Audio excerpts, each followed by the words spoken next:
and welcome to this episode of Season 5 of the Dr. Tech Show, where myself, Pauline Roche, and Sweyn Hunter, and often guests as we have today, talk about digital topics, including the world of online communications and digital inclusion, in a show which was a brainchild of digital storyteller, the late and still very much missed John Popham.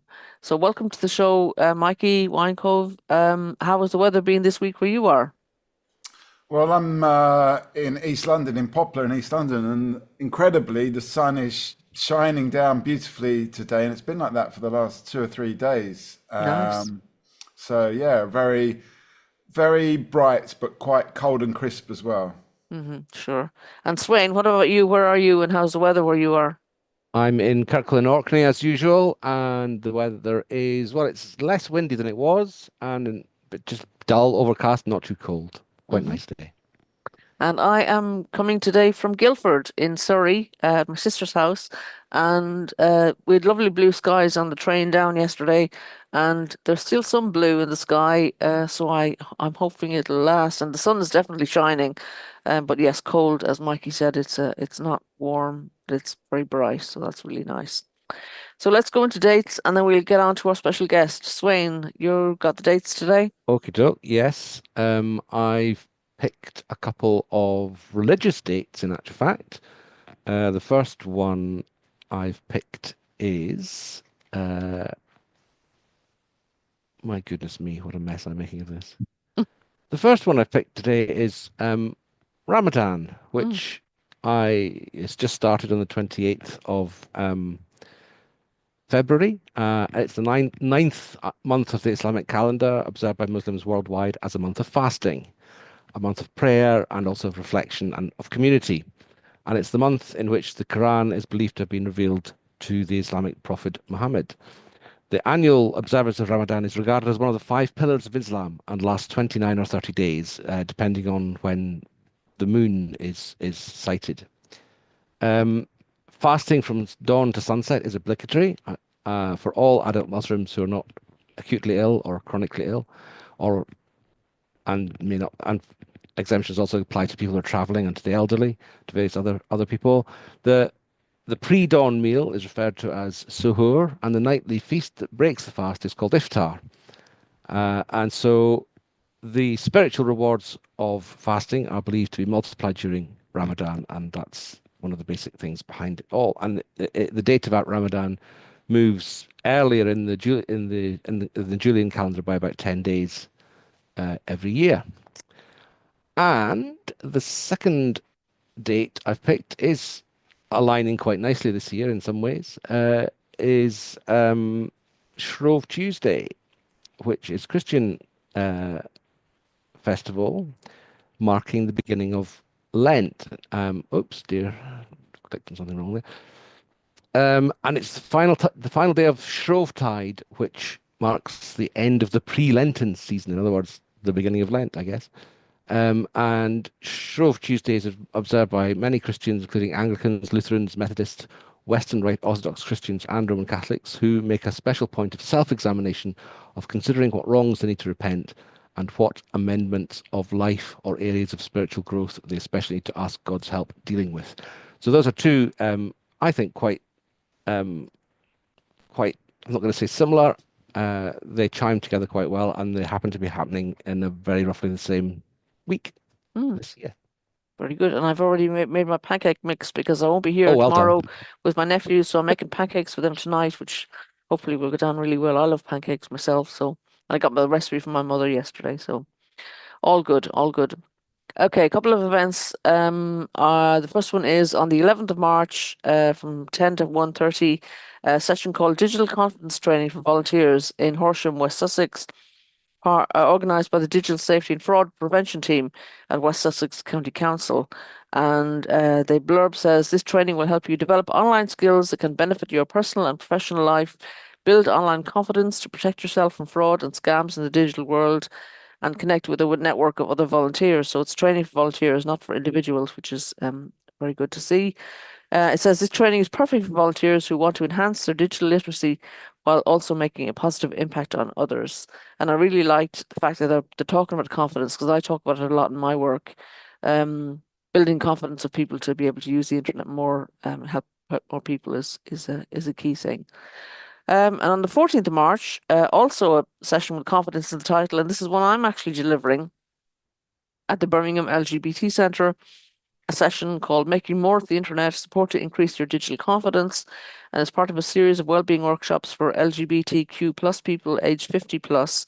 And the blurb says, would you like to get better connected online and feel more confident about using the internet while keeping yourself safe? And the questions are you making the most of your smartphone? Do you need support to get started and get connected? Come and join Pauline Roche, that's me, from Digital NNS, which is my paid work with the charity, for an informal information and discussion session. So I'm looking forward to that. And a couple more events that we picked up. One is on the 20th of March, so later in this month.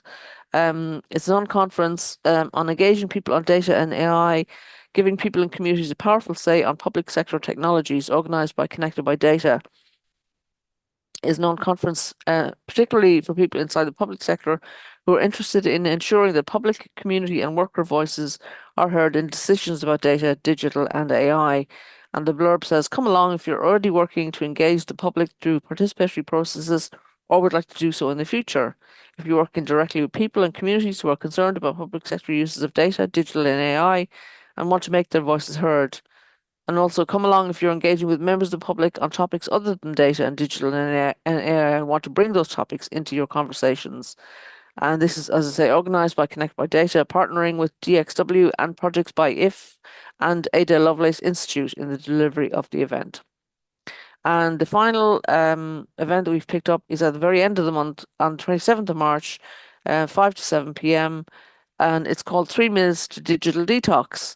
This is a fresh and exciting networking and information event for businesses, organizations, and entrepreneurs. Anyone who wants to learn more about taking a digital detox, how digital technology can affect your own or your staff's mental health, and how you can use tech for good too. So it's a series of 3-minute talks on all aspects of a digital detox, followed by Q&A. And the confirmed speakers are include Angela Han, Business Account Manager at Able Futures, talking about too much screen time in her staff's mental health. Jared Cairns from ETS Business Services, Digital Addiction, Spotting the Signs of Digital Addiction and where to find support. Russell Treasure from an organisation called Treasure Your Wellbeing, CIC, on how to manage digital in our lives, taking time to consider your own well-being and discover how mindfulness can help us concentrate on things other than our digital devices. 2 more. Lee Clayton, the leisure club manager at the Village Hotel, talks about using our spare time wisely, some ideas on how best to use your free time while you're taking your digital detox. And finally, listed on the blurb is Beck Spate, social media executive from the Social Flock, talking about using social media positively, practical tips for businesses to manage their social media effectively while using it to build genuine connections and drive results. Learn how to set boundaries, create purposeful content, and engage with the audience in a way that nurtures trust and growth. So a couple of events coming up this month, all mostly available through booking through Eventbrite. So and we will put the links in the show notes on our YouTube channel. So I'm very happy to welcome our special guest today, Mikey Weinkove. Am I pronouncing that right, Mikey? Bang on. Okay, good. From an organization called the People Speak. Mikey is co-founder of the People Speak, an artist, raconteur, inventor, and chat show host.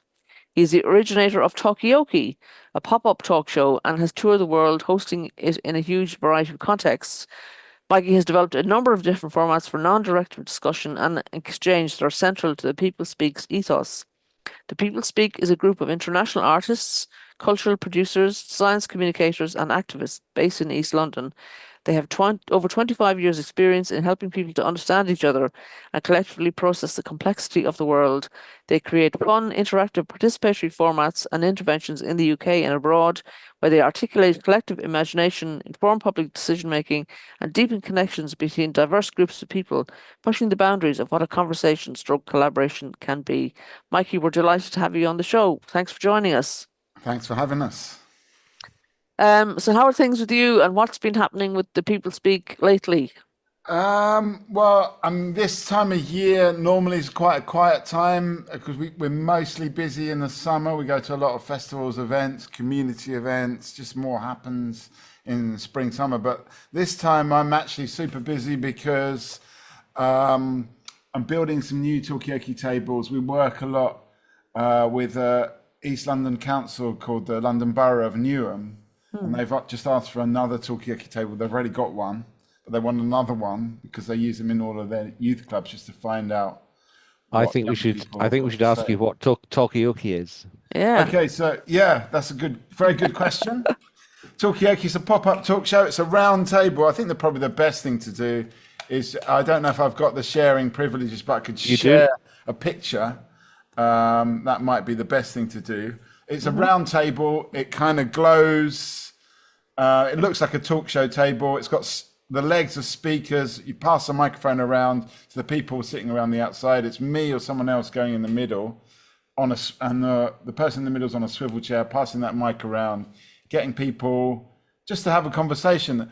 The key thing about Talkie that differentiates it from other talk shows, maybe not this one, but is that we don't know what people are going to talk about. It's really up to the audience, who can be anyone, to decide what they want to talk about. And quite interestingly, if you've got lots of different people, it's an interesting consensus of different topics that you end up talking about. So I think you were going to show us a picture if you can Oh get it yeah, on let me just screen. here. do Yeah, I've that. got a I that'd be will picture. do great. that. Let me just find. Found a picture. You've Okay. got a picture. Oh yeah. Well, Cool. that's me. That's a very, very old picture. That's me from. I don't. As you can tell, I don't have that lovely rich brown hair anymore. Oh, tell me But about it. that's from 2006. This is in Peckham Library, Ah. from 2006. And do you still use the same table? So that's table Mark III. We're on Mark VII now. So Oh, right. Ah, that one was okay. made from Wow. MDF. Currently, it's a Texalium and basalt fiber table. Ooh. Although we're just about to move, the new tables after the ones I'm making now are going to be made from flax fiber because it's more sustainable. Excellent. We love to hear Very that. good. So where did the idea come from? Well, I mean, this is in the 90s when I was at art school. I was watching a lot of TV, as you do as an art student, and I was getting very frustrated. You're of the generation where you probably remember Kilroy. Yeah. Yes, just about. Yeah. I was getting very frustrated with Kilroy because I felt there was so much potential in that program that was lost because the conversation was so choreographed and orchestrated and people weren't really listening to each other. I felt, they weren't, the conversation wasn't developing like a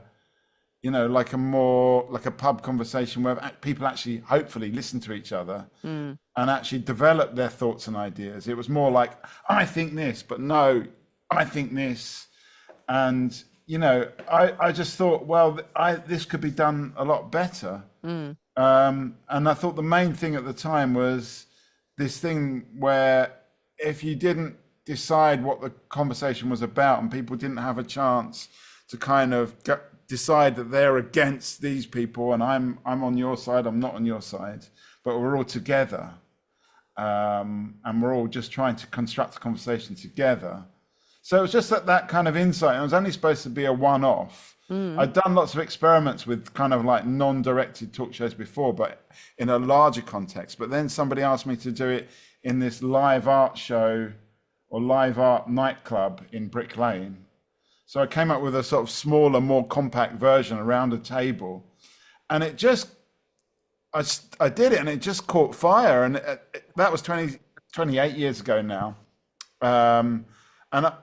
Since then, people have just asked me to do it again and again and again. And it kind of took over my life. It wasn't really what I planned to do with my life. But there's such a demand for this format. Do you tend to pick broad topics, or is it just literally any conversation? Or yeah, I mean, often there's a theme. So, for example, recently we did the Festival of Genomics, and a lot of the themes were what genomics scientists and data analysts want to talk about. But it's really up to people to decide. So that's what keeps it exciting, because you just got no idea where the chat is going to take you on a daily basis. So it means that even though I've been doing it 28 years and done thousands and thousands of shows, you just don't know where the conversation is going to go and what insights you're going to just hit upon. And I think you encourage other people to become involved and be presenters as well. And how's that going lately? It's been really good actually. So we did our last event we did on Thursday, and we had someone called Helena have a go in the middle. She was really, really good. She's a young kind of just graduate of theatre down here in London, and yeah, really good talent. And it's nice as well because I really love the thing about being in the middle of the table is you can't give your opinions. Your job is different from the people on the outside. You're trying to just connect everyone. I say to people, you've got to agree with everybody when you're in the middle of the table, even if they disagree with each other. But on the outside, you can be as opinionated as you want to. And so it's great to have other people in the middle, and then I can just, blurt out whatever I think on the outside.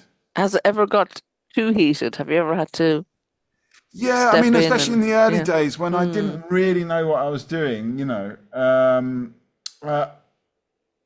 I wasn't really looking out for the signs. These days, and then this is part of the training as well. You look out for the signs where people maybe are kind of squaring up against each other. It doesn't happen very often. I mean, it's maybe once every year or every 2 years. It's really quite a rare thing. But you have to obviously you have to be careful when that happens, and it's just about how to de-escalate when people are getting confrontational. But as I said, it's a rare event when that happens. But yeah, you've got to be ready for it. You've got to know how to deal with those kind of situations where you And tend to generalize, you slow the conversation down, and you just try and be a bit more objective. Normally, you're trying to get more personal because you're trying to heat the conversation up and get it a bit more passionate. But then sometimes you do need to do the opposite.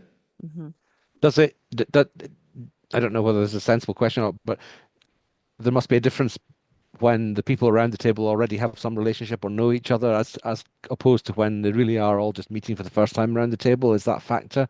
And also the other thing I was wondering is, do you get an audience Yeah, well, further look, the out? audience is the participants. There's no real Right. difference. And I mean, quite often, I mean, for example, on Thursday, we're going to the Science Museum to do the Science Museum lates. And we do a few different museum lates, the Natural History Museum. In those kind of places, people tend to kind of audience themselves, if that makes sense. It's not really a verb, but I'm turning it into one because they make themselves into an audience where we want them to be participants. Yeah. So actually, especially if you get a lot of like experty people around the table, I want to know. I believe everyone's an expert, but sometimes if people are kind of saying things that are quite clever or quite sort of erudite, then that discourages other people from coming and getting involved. But I want everyone really to be involved. They've got their expertise on their own life, and they've got their own perspectives, their own questions that I'm desperate to actually get out of people. So I'm always trying to get the audience involved. I've put a And link to the page on your website about specifically about karaoke. Karaoke? What am I talking about? Talkaoke. And that link is on the description of this video. I've just noticed that there is an introductory video there as well, which I've watched the first few seconds of, and it looks like it's going to be really good. So I'd recommend that too. yeah, absolutely. Maggie, have you found any difference between talkiokis you've hosted in the UK and other parts of the world? Yeah, I mean, there's definitely sort of cultural differences. Like, I mean, we every July we go to France to this festival called Pete the Monkey, which is about kind of biodiversity and just thinking about sustainability. And there we've got a couple of hosts that are French speakers. It's done in French, and people are a little bit more concise in French, and they're just pithy and they make this witty point very quickly. I think they've just got more of that kind of culture of debate, and everyone's got something to say, and yeah, they just seem to be a bit more distilled. So it's it's actually a bit faster in French, whereas in Scandinavia, people are like, they're more into listening actually, which is nice, but you need someone to kick it off, and then everyone will just kind of go, yeah, we really need to hear what everyone's got to say. So you do get these kind of cultural differences, and that's why I'm always encouraging people that speak different languages to to train up. I mean, it was really interesting. About 10 years ago, we went to Dubai in this kind of Arab conference, which is about what young people in the Arab-speaking world had to say, and that was really interesting to to see it in Arabic. That's Sweyn's sharing very some photos yeah. of various takoyakis, but I think are Yeah. they all in the UK, Sweyn? This one down here, this is the French one I was talking about. Oh, okay, yeah. Once again, that's in Peckham. Uh-huh. This is the old table. That's quite an old picture. But yeah, um, uh, this one is The Monkey in French. This one in Festival. Oh, yeah. French. Yeah. Yeah, The bottom one, yeah. yeah. That's the This is French one. Yeah. Timna. She speaks perfect French and German. Mm-hmm. She's actually from Austria, Mm-hmm. but she's a great talent at hosting talk I love shows. to see the gaffer tape deployed there. That's lovely. Yes, that's because what can often happen when you that's our sound effects box. So what happened since COVID, when we started doing the online version of Talkioki, we found keep that picture up because it kind of Okay. relates to that picture. We found when we were doing stuff online that you didn't have that same kind of sense of oh, I'm talking and all these people are listening, and because the body language, the kind of response that you get from being in a live space isn't quite replicated in an online conversation. So it was a bit like a kind of, there's that kind of wind, like tumbleweed Yeah. kind of Yeah. silence between what people, and so we started just experimenting with sound effects. But actually, the guy on the right hand side there in the picture is using our sound effects pad, Oh, I see. Yes. which we've got there 64 different sounds to kind of illustrate. It's not the right Oh, I word. love this. Yeah, it kind of enhance the conversation. Punctuate. Punctuate, yes. And that is actually, talking about smartphone addiction, that's extremely addictive, the sound effects pad. And it's all run from a Raspberry Pi, which you can see on the left-hand side, Yes. gaffer taped onto the table. So Yeah. There it it doesn't is. come off when Timna spins around on the chair. It doesn't Yeah. get caught and go flying, which is what happened before. And was this a festival where you had to wear something on your head? Because everyone's got some. Once again, it's in France, and there's definitely a culture in festivals of having hats. Uh-huh. Okay. Okay. In the one to know. festival that I've been to regularly, which is Pete the Monkey Festival in Saint-Aubin in Normandy. And is this the one that you said that you go to regularly? Yeah. Yeah. Okay. Okay.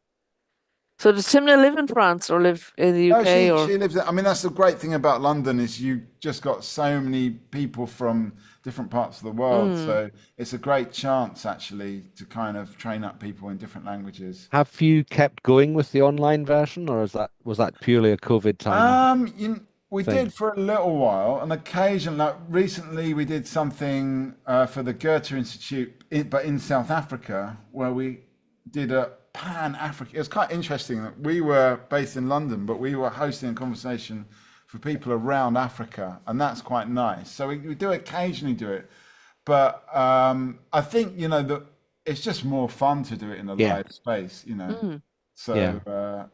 it's kind of dropped off a little bit these days. Yeah, living where I do, I'm always very much in favor of the availability of stuff online, because with the best will in the world, I can't go to London every week or even every Yeah. month, possibly even every year, actually. Well, you know what, Sweyn? But If you put in a request, and this goes to anyone yeah. that's Yeah. listening, if you want to join our monthly studio session, which is at the end of the month, just email us and we'll set up the system so you can join online. Oh, 'Cause excellent. We You can see, do that. I don't think you met. I think you said that you hadn't met John Popham, or as far as you could remember, you hadn't. But he would love all this. This is right down, right up his street. People talking to each other, making sure everyone's heard. He was a great early proponent of live streaming of events for people who couldn't turn up on the day and all of that sort of stuff. So even he'd love the in-person version, I'm sure, and he'd love the online version as well. We always try and get a reference to John in every week, so that's my reference this week. Yeah, I think you would have gone on. Yeah. So Mikey, talk to us about your early kind of exposure to the internet and all this kind of communications, because we love to hear from our guests about how they got started and kind of inspires other people. Yeah, I mean, what happened with Tokyoki? It was just an on. I wasn't. I mean, it was just a live thing. It wasn't really. I wasn't thinking online. But then what happened is the people that I kind of got in with in East London were all people that went to this place called Backspace, which was a kind of artist space for new media that was started in Mm, the 90s by a guy called James Stevens. mm-hmm. And James saw Tokyoki and he was like, this, I really get this. It really fitted in with his kind of ethos of like owning the media and like people owning their own outputs rather than, at the time in the 80s and 90s, I think people were very oppressed by mainstream media. Mm, And there was this kind of revolution, a mini revolution, I would say, because it only affected people that were really knew about the idea that you can have chat rooms or you can have kind of live streaming. So in the year 2000, we streamed our first Tokyoki and we used a system called Real Player. I mean, you needed like mm, a lot of different computers and you got a postage stamp kind of pixelated image of the stream. But in a way, as it became more easy to stream, it became less of a kind of interest for mm, Yeah, us, and we yeah, went back into the live world more. mm, But yeah, in the noughties, we were streaming a lot, and we were streaming globally. It was just a really nice thing to do. But mm, I think for me at that time, it was more about the fact that you could do it, and yeah, I mm, don't mm, think the reach was really there. It was very much just kind of internet geeks that were online watching yeah, mm, streams. mm-hmm. yeah, So yeah. what would your first electronic device have been, when you first got started on the internet? It was some kind of PC. It was a big, big box. But then we had to have another. James had another. I think it was called a reflector server that you had to have to kind of bounce this out and dish out the stream to all the different people around the world. So that was quite a specific and at the time quite expensive piece of equipment. Yes, it would Reflector have been. Mm, server. Yeah. mm, Yeah, No, the infrastructure just wasn't there in yeah, those days. mm-hmm, yeah. mm-hmm. Yeah, weirdly, we started doing some stuff with what was called Justin TV at the time, which became Twitch, I think. It got bought Oh, by okay. Oh, okay. Yeah, Amazon and became yeah, Twitch. But we were doing, it's almost like as it became more mainstream, it became less kind of yeah, enticing for us. yeah, Mm, mm, yeah, And it was only really when the pandemic happened that we went, heavily back into streaming yeah, again. yeah, mm-hmm. yeah. And what did you learn about people during the pandemic that was different to before and now, do you think?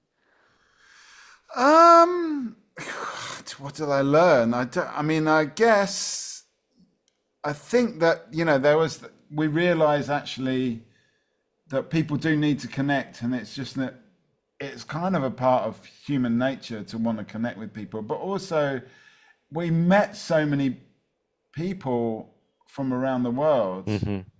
and they were just. I don't know. I know this sounds a bit weird, but they were just so nice. So I guess we learned that people are nice all around the Mm, world. mm, Yes. And there's this kind of global audience. mm-hmm, Yeah. There was definitely across the world, and it was facilitated by all this online stuff that has developed since the year 2000. Uh, there was definitely a feeling, to some extent, that really everyone was facing the same risks and the same things, and kind of in a sense we were all in a similar situation. And I think that helped, and also it also helped that there was nothing else to do because everything else was cancelled. mm, Mm, So from the point of view of the success and the popularity of online stuff, well, if you weren't going to do online things, you weren't going to do much. Um, and I sometimes try and imagine what the pandemic would have been like if it had struck in that form, in 1996 or something. mm, Because I think the effects on individuals and the effects on society would have been so much worse because of the isolation that there would have been. I wonder if even lockdown would have managed to persist um, without the technology. It's just something I wonder about quite a lot. Hopefully, well, we'll never know, but and hopefully we'll not have anything quite like that again. But it was an interesting time. It was great from my point of view to see all the practical and nonsense objections to doing Yeah. things online evaporate. Yeah. Suddenly it wasn't actually that difficult, Yeah. despite the case that if you in the olden days, if you used to contact a conference or something and say, is there any chance of a remote attendance option, they would literally laugh at you and say, don't be ridiculous, it's far too expensive. Whereas the lockdown really did prove that the tools are there to do it at all sorts of different levels of inclusivity and different levels of quality and all the rest of the thing. And it, it really is a case nowadays of if there's a will to do something online, you can in some form do Yeah. it. Yeah. I And mean, I think also, don't yeah. pretend that it's too difficult or too expensive. I mean, the thing Just is say as that you well, don't want to do it, you know? yeah. You mentioned inclusivity because what we Yeah. found as well, and this is definitely the case with the young people we work with in Newham that I mentioned earlier on, is that you've got some people that have got some accessibility issues that can't get to the youth club, and the idea was before before the pandemic was, oh well, that's really sad. That's a shame. But Yeah. now we can actually include them, Yes, and Yeah. nothing's of course. really changed Yes. apart from just a change in Yeah. attitude and Yeah. perspective. Absolutely. Absolutely. And it was one of the big sort of silver linings from my point of view of the whole situation. Yes. Yes. Sorry, I've forgotten what I was going to say. Carry on. Have you had experiences, Mikey, where you've helped people for whom English is not their first language, for whom who use BSL, who are wheelchair users? How do you make sure everybody gets included who at their level? Yeah, I mean, the BSL one is an interesting one, and we're still, if there's anyone out there that's watching this that, wants to come back to me on this one, it'd be great because I'm just wondering what a deaf talkie would be like. And it's something, whenever I find someone who's a BSL speaker, I ask them the question, they might think, oh, do we have to go down this road? But for me, Yeah, we do. really interesting. It's a really interesting challenge. When it comes to wheelchair users, there is the new Talkie table that I'm building now is much more accessible for wheelchair users, so they can actually go in the middle of the table, which is a new thing. So that's really important for me as well. Although I have to say, I'm still trying to. What I want is to get a turntable instead of a swivel chair to go underneath the wheelchair. And I'm working on all these things all Yeah. the time, Yeah. but Yeah. Yeah. for Yeah. me, it is Yeah. really important. And Yeah. then going back to the idea of the pandemic, I think, when it comes to people with disabilities, that we have shifted our perspective Yes. and realized that actually, if you include these or make an effort to include people with different accessibility needs, you're actually improving everybody's Absolutely. experience. Yeah. And I think Definitely. that's kind of changed that our way of working. We're definitely much more kind of Yeah. sensitive to how do we Yeah. actually include everybody. And if we're not including somebody, we need to sort that out. Think about it. Yeah. So, Yeah. indeed. And do you find, Mikey, that some voices tend to get heard more, even at Taokioki, where you're trying to include everybody than others? Usually it's white men of a certain age, shall we say, who are used to being heard, Yeah. who tend to want to think they've got something to say, whereas women and young people and older people might feel a bit more reticent. Oh, definitely. I mean, that's definitely the case. I mean, that some of those things are cultural. On the other hand, at the beginning of the talkioki, you just need anyone to get it going. So, the louder people, often it is men and older men with that kind of sense of that you've got the position to kind of be on the mic, but you do need somebody to get the thing going. And so you at Yeah. the beginning, you're kind of desperate to get anyone who's going to talk to actually just fire up the conversation. And then as things go on, then you just give more space to people that are quieter. And often you find that those quieter voices are a little bit more considered because they've kind of had time to really think about what they want to say. So in a way, you need both, really. You need everyone at the table. But but yeah, you do need to make space for the quieter voices. And sometimes, we get people that are not used to speaking for whatever reason. And for me, it's just about everyone having a go on the mic. It's like the most important thing, more important than the content of what they're saying is secondary to just the fact that they've got on the mic and said their thing. So, sometimes you get good content, but sometimes it's just about just getting on the mic and being on the mic. I think that's the most important thing for me. I'm just thinking we could do with a digital badge for people who've been on a talkie session, because Yeah. to encourage people to build up that confidence that we talked about earlier. So what are the logistics, Mikey? How much room do people need? How many people fit around a table? How long does a typical talkie session last?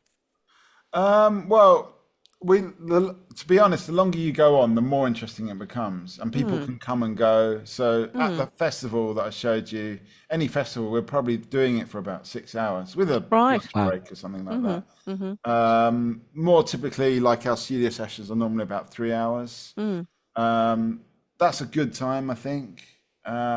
You have probably 2 or 3 different hosts in that time, but it's really dependent on the exact context of where we are. The number of people around, you get about 12 to 15 people around the table. Sometimes there's 7 or 8, depends on how many people are there, really. After that, you get like a row forming around the outside, so you can have probably another sort of 20 people standing around the outside. And could they talk as well, or do they have to wait till they sit I down? would encourage people to kind of swap around. Yeah. But yeah, as I was saying, when we do these kind of museum gigs, that standing audience, we don't want that. We really want to encourage them to be involved, not just be an audience. And do you record any of the sessions? Yeah, I mean, most of them are recorded. It once again, it kind of depends on the policies of the institution we're hosted by.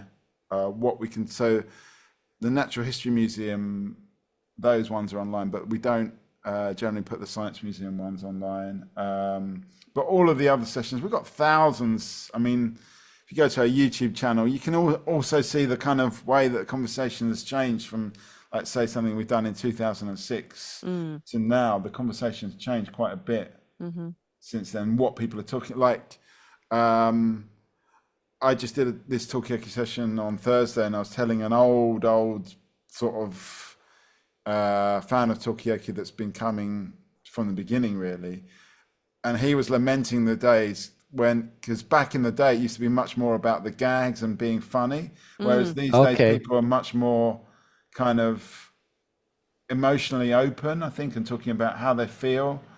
And he was like, oh, why can't it just be gags, and why does everyone always have to talk about their feelings and their emotional well-being these days? But I personally think that's progress. Yes. Absolutely, yeah. No, definitely. You can see all these things. It's all there on YouTube and it's great. archive.org as well.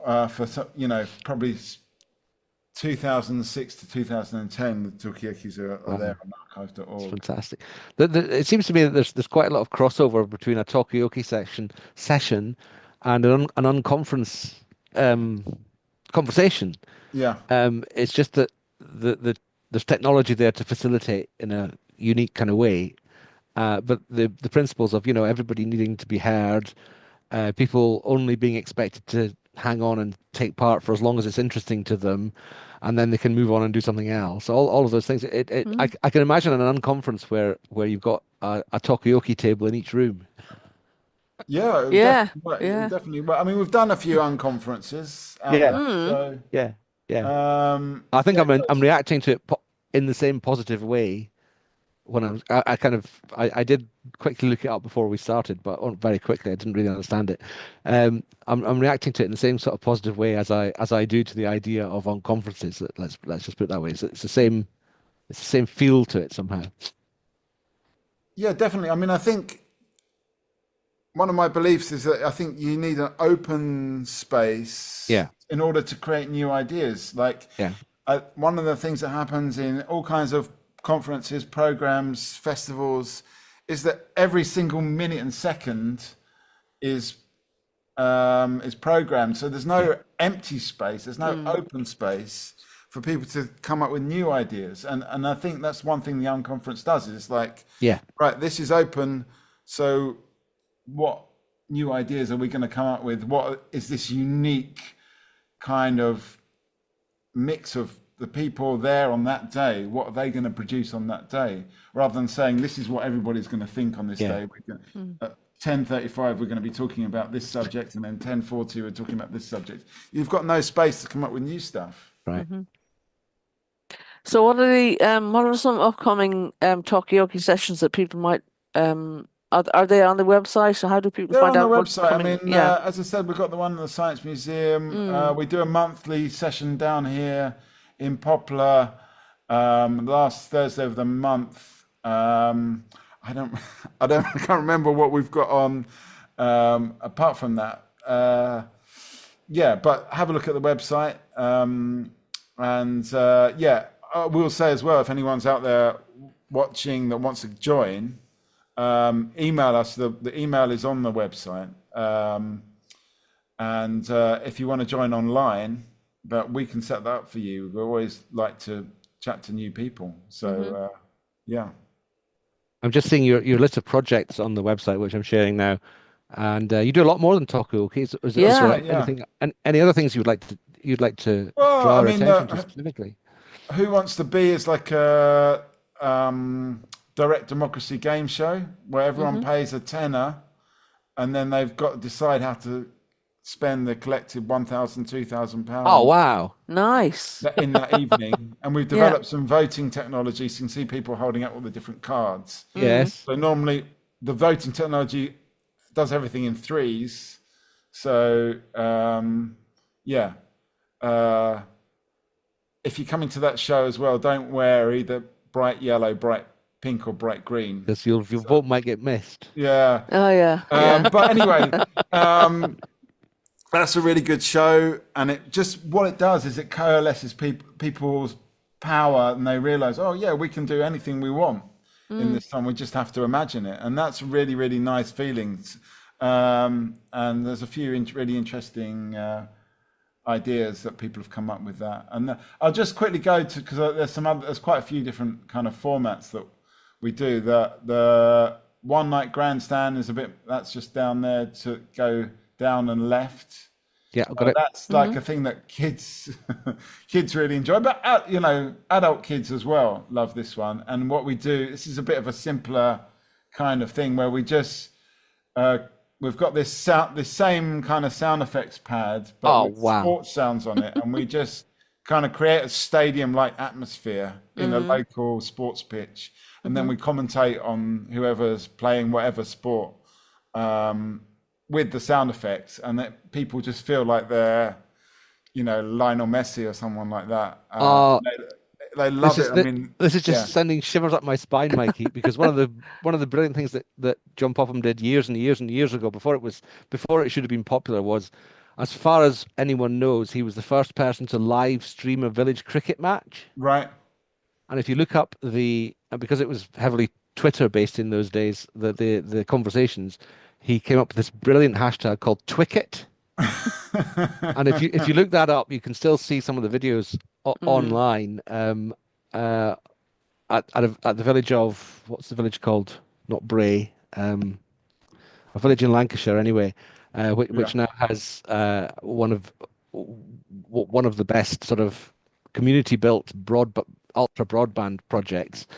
Anyway, he did this fantastic project with the local cricket club, and he just basically live streamed a cricket match as if it was Test match special, Yeah. And this is really, but again, it was only possible because one of the village residents had a super duper broadband connection for some kind of research purpose, so they were able to use that before anybody else could really do similar stuff. I mean, most people could do that on their front lawn now, technically. Yeah.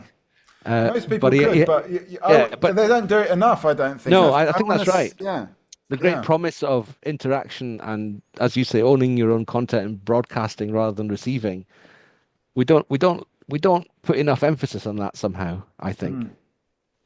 Mikey, I saw when I was doing some research for the show that you have some programs that you don't like the format of, some TV programs. Would you like to say anything about those? Well, I mean, it comes to another one of our formats. I mean, at the moment, well, it's probably, I don't know if it's still on because to be honest, I don't watch TV, which is a bit, considering everything we do is sort of based on TV formats. It's all from when I used to watch TV in the Yeah. 90s. But there's one program that I really just, I hate everything about it, I've got to say, which is The Apprentice. Oh yes. Very topical. There's nothing about that show that I like. And I'm kind of often intrigued, why is this giving me such a strong reaction? And I think it's this kind of, it's everything about, I think, contemporary society that I don't like. It's like a whole bunch of people competing to please the boss and stabbing each other in the back. And it's also the manipulation of the way that that's actually encouraged and kind of, that there's a lot about the way it's edited, which really highlights a kind of, sort of conniving sort of competition that they want to.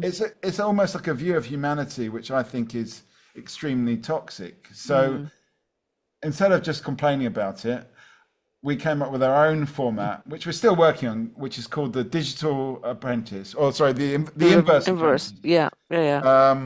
We did a digital version of it called the Digital Apprentice as well, but the initial thing was called the Inverse Apprentice, where it's how do you get a diverse bunch of people to work together, where everyone's got a role and everyone can actually contribute to something. And the initial idea was to create a business, but we've never quite got that far. It's more being, in the end, what we created, it was a kind of storytelling workshop or a kind of performance workshop in the end.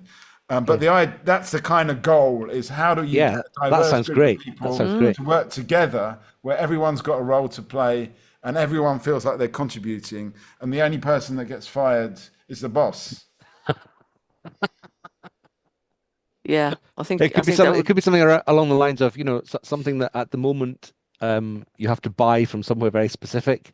Maybe if you could get the group to be able to provide that for themselves rather than have to buy it, Yeah, then they could then at the end could be you're fired, as it were, because we can do this ourselves now. We Yeah. don't need you to provide it for us. I love that yeah. I idea. mean, it'd be great if Jeff Bezos was fired and Yeah. people made their own Amazon. Yes, I'm just Yeah. I love along the pattern of conference to unconference.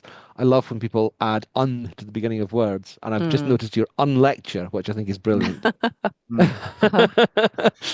I once organised an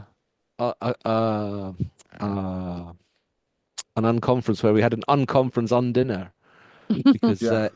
although we were meeting together to eat, it was very much less formal than a conference dinner, and it was just great fun. Had music and all the rest of it. So, yeah, no, I love all these. I'm going to spend some time on your website looking at all these formats. That's for sure.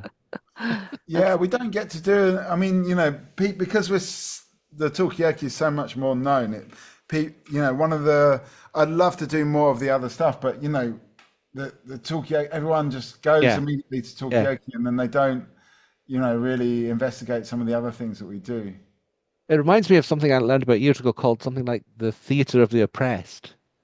Yeah, I mean that's It's kind of political and heavyweight, but it's kind. You seem to be, I think, be doing a sort of light-hearted, positive version of a lot of those ideas. yeah. I mean that's definitely true, and we're definitely influenced by Augusto Boal. Yeah, Started Theatre of the Oppressed. yeah, But yeah, I mean, I think often when kind of theatre groups do Theatre of the Oppressed, as you say, they take it a bit too seriously, and for me, it's more about the spirit of like, let's take, well, in the case of the theatre, let's take a theatre show and get Yeah. people to take the spaces and change the location or whatever, change the context.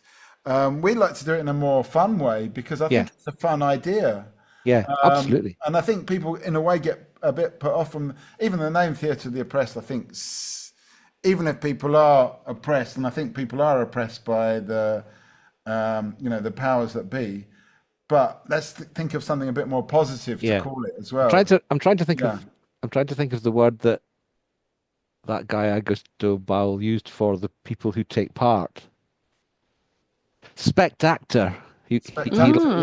Yeah. yeah. Yeah. That's it. That's been bothering me. I'm glad I remember that because it's been bothering me ever since we started this conversation. Spectator. That's Yeah.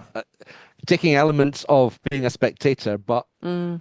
bringing the spectatoriness of yourself into the action. I Yeah. guess is and clearly, again, in a much less po-faced theoretical fashion, is clearly at the heart of everything you're doing here. Maybe it's a bit behind that other project that you got, Heckle.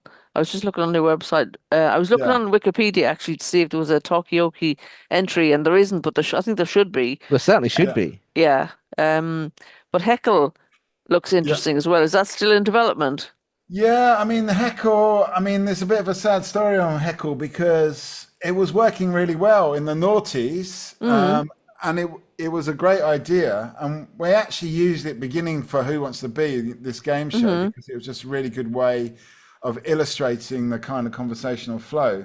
But it just became super useful for Talkie and all of our other formats as well, because we're always using video. And then if you can just put on top of the video some kind of like, as you can see here, we're using, at the time we use Google Images for images of what people were talking about. Mm. And that's really interesting in itself, the way you can use images to punctuate a conversation. Mm. And the top bit we call the chapter heading, where it says more ideas there. Mm.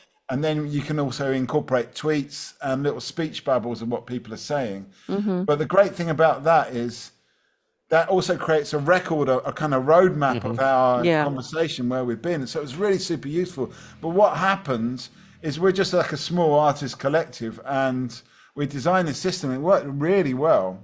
There was nothing wrong with it. The only thing that happened is that Google Images changed their API, Yeah. Twitter changed their API, and we just Yeah. didn't have Yeah. the technological ability to keep Yeah. up with all these API changes, Yeah. YouTube as Yeah. well, because we Yeah. actually were trying to link it to YouTube to make it a way to search videos as Yeah. well. Mm. Mm. And we just, would really like to get that up and running again. Once again, it's that thing. I think a lot of the stuff we do, when it's really hard to do it, then we seem to do it. But as it gets easier, we become less able to do it. It's I weird. just love that. I love that Yeah. idea. Yeah. You only want to do the So, hard things. once again, if anyone out there wants to revive Heckle or make your own version, then that would be like music to our ears, because it's such a good system, and Thanks, I Scott. really miss it. I feel like we almost need our own conference, Sweyn, of everyone who's been on the Dr. Tech show, because we've had so many great ideas over the years and great people Yeah. doing fascinating things that it's a pleasure and a privilege to be, to ask It people is. to come and talk about them.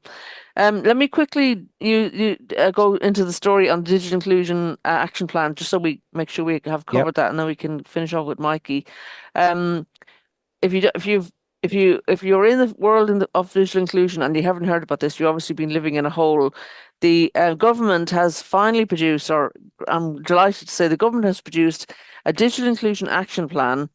And it also has a call for evidence for people to comment on the action plan. They do call this action plan the first steps, which is great to see. Very a bit of humility, because they're not saying they know everything about it, but it's basically setting out their approach to digital inclusion with 5 actions for government and 4 areas for medium and long-term work. And the 5 actions relate to local level support, skills, devices, accessible government services, and evidence. And then the 4 areas for medium and long-term work, they say, are opening up opportunities to skills, tackling data and device poverty, breaking down barriers to digital services, and building confidence. So we come back to that confidence word again, which is great to see it in a government document. And they have produced the action plan, and it aims to tackle digital exclusion with a particular focus on 5 groups of people: young people, older people, people with disabilities, people currently out of work, and low-income households. So I think they are seeing digital inclusion as an economic, to address economic issues as much as anything else. But it's great to see them, wanting to involve everybody in it and wanting comments back from all these different groups: local combined authorities, businesses, charities, community groups, and individuals, because there's lots of individuals out there like ourselves who, have something to say about this. The deadline, I think, is the 9th of August. Yeah, 11:55 p.m. on the 9th of, oh, sorry, April, beg your pardon. August would have been a bit too long. 9th of April, 2025, they're asking for calls for evidence, and it's a 12 question response. 12 questions they're asking for, and they're asking people to comment on each of the 12 questions. And I've had a look at the online response already, and it looks easy, not too difficult to respond to. And I think people can respond as much or as little as they want, and they do want information. And I would imagine that they're going to use AI to process the responses. But yeah, it's great to see it happening. Decent now, as we've said on previous shows, has its own digital inclusion team. So this is obviously one of the first things that they've decided to produce, and we're looking forward to hearing more about it. As I say, all of the organizations involved in digital inclusion in the UK, Digital Unite, Good Things Foundation, AbilityNet, etc., are all publicizing it and asking people to respond. And I certainly will be responding on behalf of my organization, and probably the Dr. Tech Show as well, Swain. I think we should do a Dr. Tech Show response and let people know what we think, and obviously not lose the chance to mention libraries. Funnily enough, on that page there, it does say if you need a print version and you haven't got a printer at home, go to your local library. So they do keep coming up as resources, which we know how valuable they are. So, Mikey, I don't know if that action plan is news to you, or is it anything that you might be interested in? I mean, it's definitely, we're gonna, I'm sure, fill it in. Hmm. Good. Yeah. I mean, I wasn't really aware. I was aware of the plan, but not this call for evidence. Yeah. I think that's really important. That Mm. I mean, we work with so many, talking about the different groups they're trying to involve: older people, younger people, people on low incomes. That's basically our Yeah. What you do? audience. And we Yeah. work with a Yeah. lot of disabled people as well. So yeah, we've got a lot to say, and I'll Yeah. try. I need to probably get that out to some of our participants as well. That'd be great. And I mean, you've done, do councils get you to come in and do things like that where you're doing consultations? Yeah, I mean, what it requires though is a little bit of imagination from a local authority Yeah. because, Mm. one of the things I'm very firm on is it's up to people to decide what they want to talk about. And Mm. sometimes local authorities have got a very specific question. That's fine, but it's just about using your imagination to link what you want to know with what the person that you're talking to wants to know or what they Mm. want from their world. So Mm. often people, you get inspired people in local authorities that get that and realize, yes, that just means I've got to be there, be part of this discussion, and actually, yeah, it's a thing we call creative linking, where you creatively link Yeah. your agenda with the agenda of the person that you're talking to. Mm. Yeah. I think you were telling us earlier that some of your clients, the people who pay for you to come and do this at their places, are buying their own Tokioki tables and using them themselves. Is that what you said? That's right. Yeah. Yeah. So we've got a couple. Well, one already, and one coming for the London Borough of Newham Youth Empowerment Services. Mm. So they're really well into all of the formats really. Then there's one in East Lancashire in a place called Briarfield with an arts group called In Situ. We've been working with them for about 14 years. They've got their own Tokiyaki table. There's one in Leeds with a kind of social work organisation called Barker. We've got one in the Science Museum. They've got their own Tokiyaki table. One in Tromsø in Norway. One in Brussels. So Excellent. there's a few around. Good spread. And, we Yeah. always encourage more people to get their own table. Mm. Is there any copyright on the format? No, I mean it's if somebody wants to go out there and make a Tokiyaki table, I would say ask me because I've got the experience. But I'm encouraging people really to do it and to take that up. Mm. Mm. And has anybody come back to you ever and said, "Oh, your Tokioki session, made a big difference to my life. It was, Yeah, I it was, mean yeah." all sorts. I mean sometimes people just get really important insights from it, and Mm. I mean also people meet their life partners on Tokiyaki. Aha. A few Tokiyaki. Uh, weddings, not around the talkie table, but they met at the talkie table. I'm trying to think of Never a actually blind done date a type wedding. format that we could use, but I'm not getting anywhere. Have you ever, I'm going Yeah. to make this my last question because we're kind of running out of time now, but have you ever done karaoke talkie? Two rules on talkie. One of them is no fighting. The second one is no singing. I love karaoke, but I've got to differentiate talkie from karaoke. Uh-huh. So I love it. I love They it. don't mix. Yeah. Great. Okay. Thanks a million, Mikey, for joining us today. That's all fascinating. I hope our listeners and readers will visit the website and find out more about your work and the people speak. And I certainly think there should be a Wikipedia entry. And if we have any Wikipedians listening to us, there's a topic for you to take away and delve into. Mikey, if people want to contact you after the show, where's the best place to find you and the people speak? I mean, you can send me an email, mikey@thepeoplespeak.org.uk. You could go onto Instagram, _peoplespeak. You can find us on all the social media channels. I think we've actually just stepped away from X, but all the other ones we're on. So we've got a TikTok, we've got a Facebook page, we've got all of that. And all those details are on your Yeah. website, which is linked to in the description for this video on YouTube. So Brilliant. Yeah, And we will that's the place be to start. watching out for events and publicizing them in due course as we come across them. Well, definitely happy to drive up to Orkney if you can organise. That would be great. Or I'll Birmingham. definitely be in touch about that. Yeah. Brilliant. Thanks, Mikey Oki. Thanks, everybody. Have a great week. See you next week. Bye-bye. Bye.